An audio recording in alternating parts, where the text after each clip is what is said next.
Gloire à Jésus.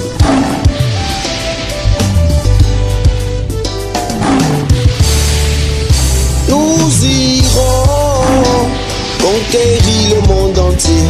Nous irons pour prêcher sa parole. Nous irons conquérir le monde entier. Nous irons pour prêcher sa parole. Nous irons conquérir le monde entier. Nous irons pour prêcher le message. Nous irons conquérir le monde entier. Nous irons pour prêcher le message. C'est le message de Jésus. Nous irons dans le monde entier. Le message de la grâce. Nous irons dans le monde entier. Quel que soit.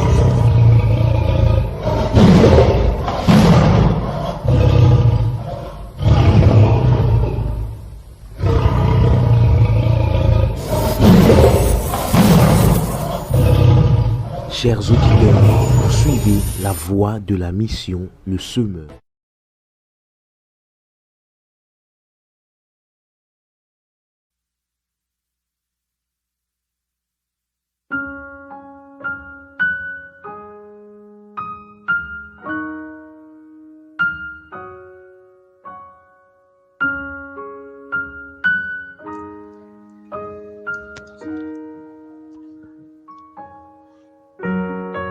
Rendons grâce au Père qui nous a rendus capables d'avoir part à l'état des saints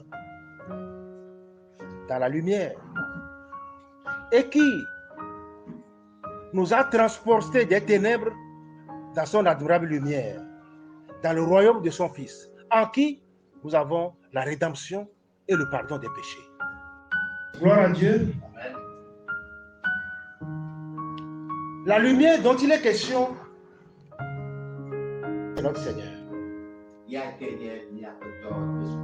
Et lorsque il nous conduit dans cette lumière, il est question pour nous, pour ceux-là qui ont été conduits dans cette lumière, il a été question pour eux de se détourner de la voie qu'ils empruntaient avant et faisant ce demi-tour, ils rentrent dans cette lumière. Les chemins qui nous avaient conduits à nous séparer de lui, ce sont les chemins, nos pensées, nos actions, ce que la vie que nous avons vécue dans le passé. C'est par ces chemins-là que les ténèbres avaient fait de nous son esclave. Mais maintenant, lorsque nous entendons l'appel du Seigneur, le Seigneur nous fait faire, nous fait revenir. Quand il est question de revenir, le Seigneur nous fait revenir par un demi-tour. Et c'est dans ce demi-tour-là que nous rencontrons la lumière. Et c'est cette lumière qui nous conduit à la vie. Rendons grâce à celui-là qui a été capable de nous faire revenir. Nous sommes en train, le Seigneur est en train de nous enseigner sur les conséquences de l'ingratitude ou l'ingratitude et ses conséquences. L'ingratitude envers Dieu a des conséquences incalculables. Ingratitude envers Dieu, ingratitude envers les hommes. Mes frères et sœurs, les conséquences sont incalculables. Et le péché de l'ingratitude constitue aujourd'hui le péché du siècle.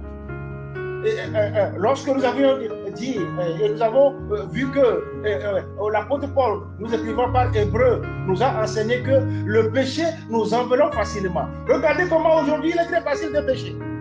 C'est à cela que les Écritures nous enseignent en disant que le péché nous enveloppe, le péché nous prend très facilement.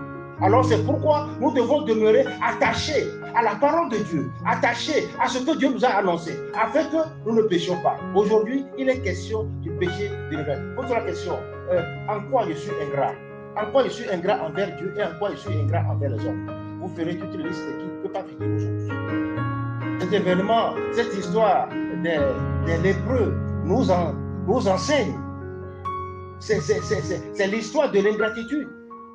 Mais les conséquences, nous les verrons ailleurs.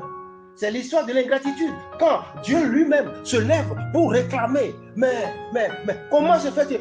Mais vous étiez 10, non? Mais où sont les 9 autres? Pourquoi ils ne sont pas revenus pour me dire, pour me témoigner les gratitudes? Si Dieu lui-même réclame, si Dieu même exige qu'on lui soit reconnaissant, qu'en serait-il? Qu'en serait-il si nous ne le faisons pas? Lorsque nous revenons, nous faisons ce demi-tour qui est salutaire pour nous. Lorsque nous arrivons à le faire, nous repartons encore avec toute bénédiction. Gloire à Dieu. Lorsque nous faisons le demi-tour, pour dire au Seigneur, Seigneur, je reconnais que c'est toi qui m'as fait ça.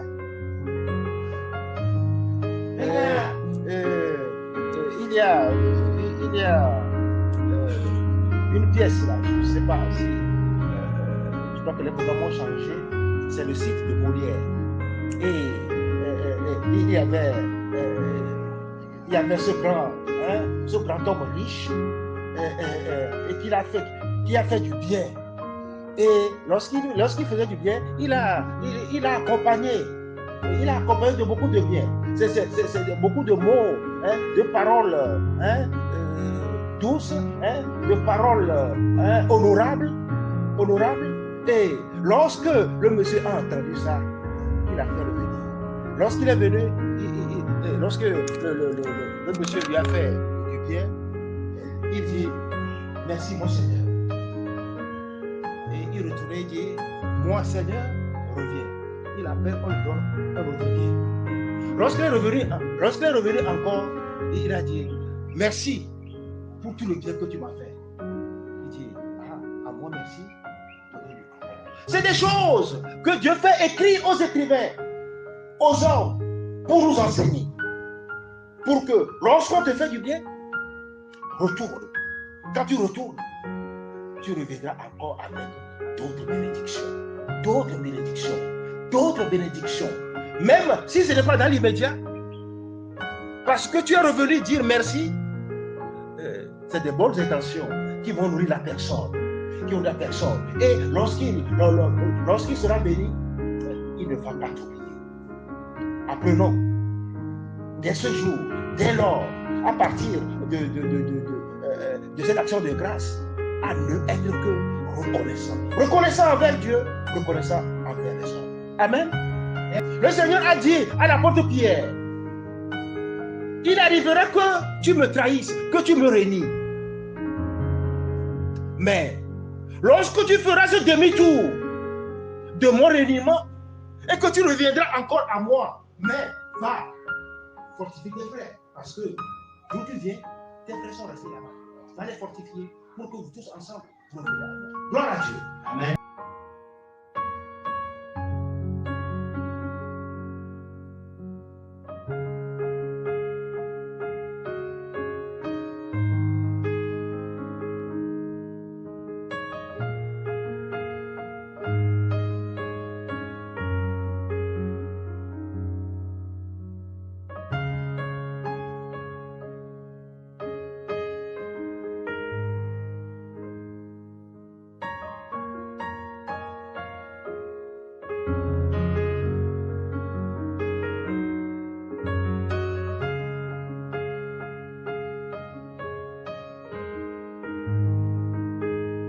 La vie éternelle qui est auprès de lui, ce que les apôtres ont vu, ce que nous avons vu, ce que nous avons entendu, ce que nous avons touché de nos mains, ce que nous avons touché, ce que nous avons admiré, la vie éternelle qui est auprès du Père.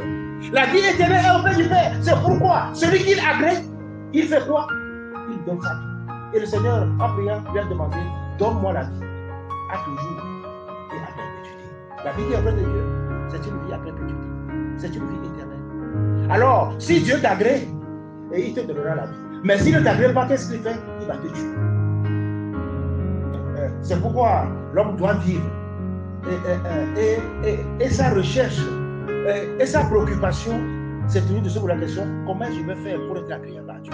Parce qu'il suffit seulement de lui être agréable. Si tu lui es agréable, mon frère, il te tient partout, par la main. Dans le feu, je serai avec toi. Dans les océans, je serai avec toi. les amis de Daniel étaient dans cette, comment on l'appelle, dans la forêt de feu. Mais quand Nebuchadnezzar s'est levé pour aller voir ce qu'ils sont devenus, qu'est-ce qu'il a dit? J'ai vu un homme habillé en blanc. Et il se promenait dans la forêt de feu. Voilà. On se promène dans le feu? Est-ce qu'on se promène dans le feu? Nebuchadnezzar l'a vu et a rendu témoignage que c'est le Dieu de Daniel que mon peuple a désormais. Voilà. Vous avez ce Dieu. Pourquoi vous ne voulez pas la trouver comme il est? Alors, c'est ce que nous devons chercher. Et non vivre de manière. Parce que lorsque Dieu nous appelle et que nous refusons, qu'est-ce qu'il fait? Un frère a utilisé le mot tout à l'heure, frère Mawera, il a dit que qu'est-ce que fait? Dieu te livre. Lorsque Dieu te livre à l'ignominie, tu deviens professionnel dans le mal. Non, lorsque le peuple a refusé de suivre Moïse, leur conducteur, qu'est-ce que Dieu a fait? Dieu les a livrés. Lorsque Moïse, lui, est parti, Dieu l'a appelé sur la montagne pour lui remettre la loi, pour lui remettre les tables. Qu'est-ce que le peuple a commencé à faire? Faisons un veau. Israël, voici le Dieu qui t'a sorti d'Israël. Le peuple s'assied pour faire quoi? Pour manger, pour boire. Et lorsqu'il se levait, c'est pour la réjouissance, pour danser. C'est pourquoi je vous le dis toujours, lorsque vous dansez, dansez à la limite pour ne pas tomber dans la danse de ces gens-là. C'est pourquoi lorsqu'on danse là, moi je dis attention, ne dansez pas trop, hein. Dansez parce que j'ai peur. J'ai peur de ce peuple qui s'est assis pour manger, pour boire, pour se lever et pour se divertir. Attention, faisons ce qui va plaire à l'Éternel. Je ne dis pas qu'il ne faut pas danser. Gloire à Dieu. Le peuple s'assit pour manger, pour boire, puis se levait pour se divertir.